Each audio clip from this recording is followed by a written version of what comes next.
Hello, this is Kenny Demershi from Utah State University. This video will demonstrate how to begin a project in Magnet Tools. So you would export or transfer your MJF from the total station to your computer. And then this icon down here is the Magnet Tools icon. Double click that. It starts the software and this is what you see. So you want to go to create a new job. And then here, browse to the location of your MJF. Here we go, non-project. Methods and manuals.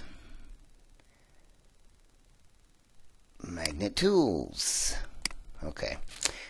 518642 is our job.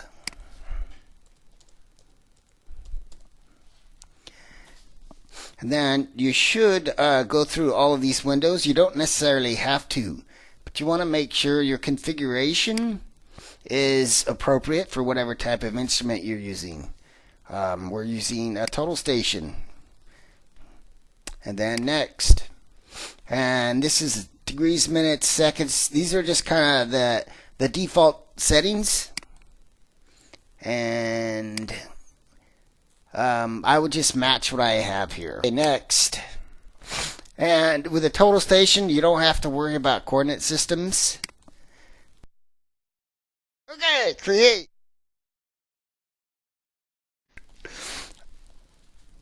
Alright, now import.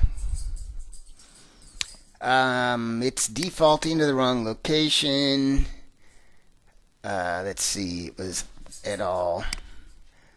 Non-project, methods and manuals, magnet tools, data 518642, file name. Open it. There we go. Select that. Here it is. You may have to make sure this is on MJF for it to recognize the MJF. Advanced options. No, that's not grayed out. Okay. So looking at this, you can get a sense of how it was surveyed. Benchmark 1, benchmark 401. I can't, 404 CP. CP 401. Another benchmark there. So my quick guess is they occupied benchmark 1, backsided benchmark 2, set benchmark 401, and set CP 404 as well as CP 401. And you could see, yeah, they did a traverse in here.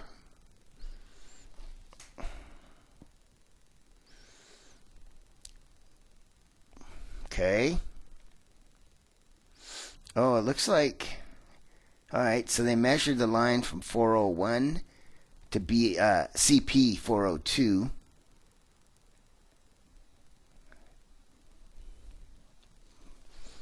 That's nice to see.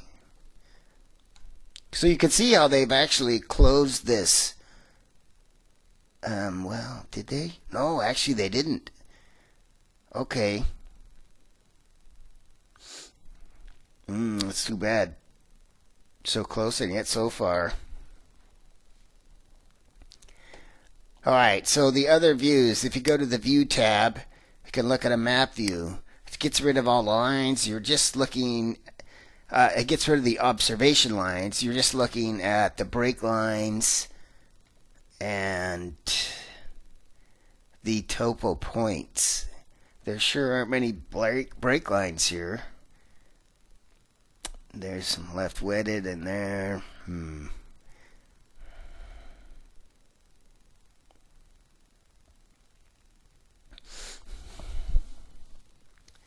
Alright, so there's also a 3D view. You can, let's have a look. I truthfully never use this. There is, oh yeah, with this tool here you can rotate the 3 dimensions. But like I said, I never use it. And this would be more for if you built a surface in here. You'd be able to see what you did, your surface.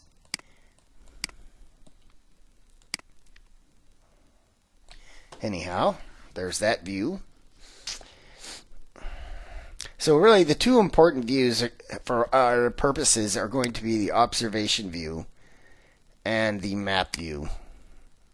Oops, map view and observation view. And I use this just to get a general fix of what happened out in the field.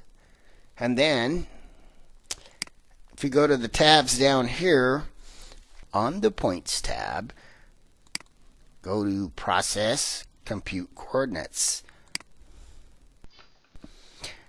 And when you do that, obviously it computes the coordinates, but there are times when you import data here where some of these fields will not be filled until you do compute the coordinates. Especially these values in here.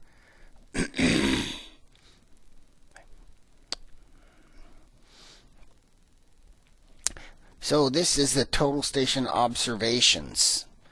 So if we click here, the information at the first setup is provided. So it's from point 2 to point 3. And we know that point 2 and 3 are, let's see, I'm sorting this, sort it the other way. Point 2 is, here it is, benchmark 2. Point 3 is benchmark 1. So they occupied benchmark 2, backside of just benchmark 1. Okay, then clicking on this setup, we see that they occupied point 3, backsided point 2, and point 3 and point 2. Point 3 is benchmark 1, backside benchmark 2.